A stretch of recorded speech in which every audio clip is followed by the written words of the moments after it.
So this video is about samgyupsal, or in English, pork belly. Costco, the last time we went, was selling boneless pork belly like this.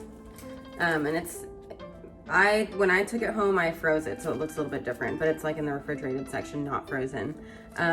So it's kind of hard to tell, but it's like long strips.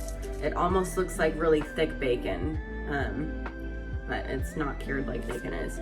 So this is how it comes from Costco. And what I did with my other one, I just stuck this in the freezer, but with the other one, I cut these strips into shorter strips that would be like more manageable. And so I like cut them basically in half, and then separated them into, I separated this into like into thirds.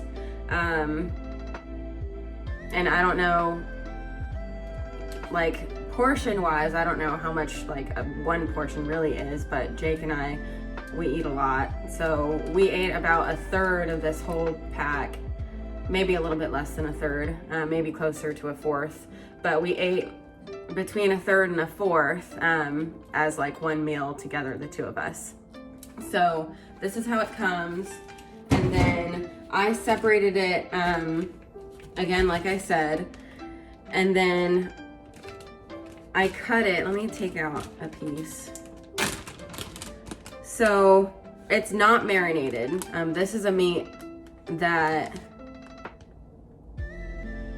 that's about half of the whole strip, but this is a meat that you just cook on like the pan or the grill or whatever. You don't put anything on it until like when you're actually eating little pieces of it. You can like dip it in salt or dip it in whatever like sauce. A lot of people use like samgyupsal, which is a mix of red pepper paste and soybean paste. But yeah, you don't marinate in anything. So like with this, I had this frozen and I defrosted it, but all this liquid is just like the meat juice. It's not like any marinade or anything. That's what makes it like pretty easy.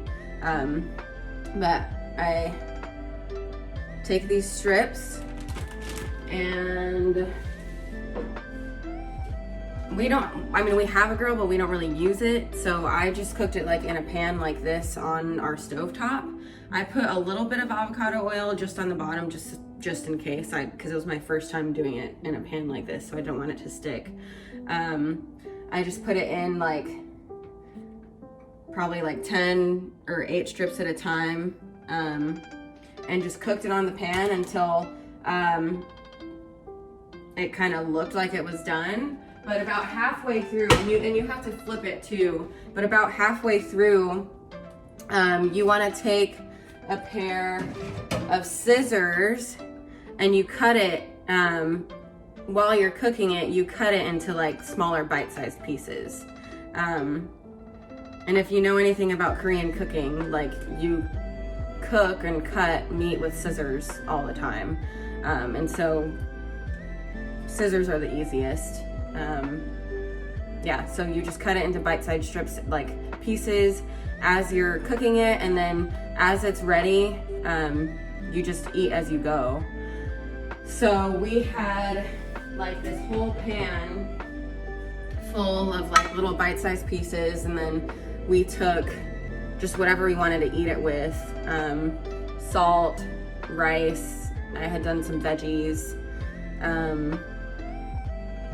lettuce. You do like a lettuce wrap, just like in a bite-sized lettuce wrap with the meat and with anything else that you want in it.